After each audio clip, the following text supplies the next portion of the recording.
1975లో ఒక super speciality హాస్పిటల్లో ఒక వ్యక్తి ఆపరేషన్ థియేటర్లో పండుకుని ఉన్నాడు. ఆ వ్యక్తి చుట్టూ 4 డాక్టర్లు ఉన్నారు. ఆ వ్యక్తి పేరు ఎల్కి.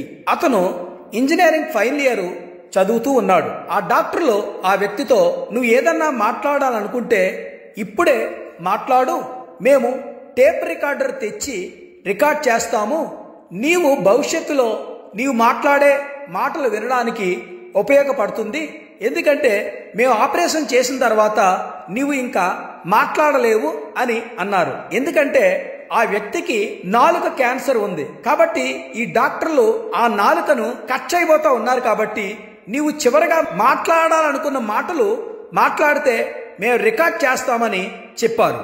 అప్పుడు ఆ ఎల్కి టేప్ రికార్డర్ని తీసుకుని రమ్మన్నాడు. ఆ డాక్టర్లు వెంటనే టేప్ రికార్డర్ని తీసుకుని వచ్చారు. అప్పుడు ఆ ఎల్కి హల్లెలూయా హల్లెలూయా హల్లెలూయా అని చెప్పి రికార్డ్ చేయమన్నాడు. ఆ డాక్టర్లు అలాగే రికార్డ్ చేసి అతనికి మత్తుమందు ఇచ్చారు. ఈలోగా చీఫ్ సర్జన్ అక్కడికి వస్తాడు.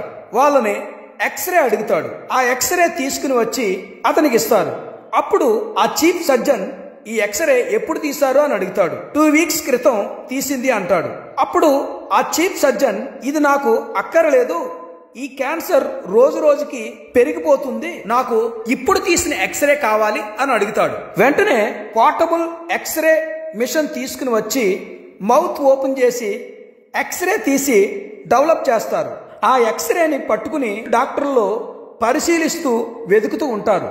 కారణం ఏంటంటే ఆ క్యాన్సర్ ఎక్కడా వారికి కనబడలేదు.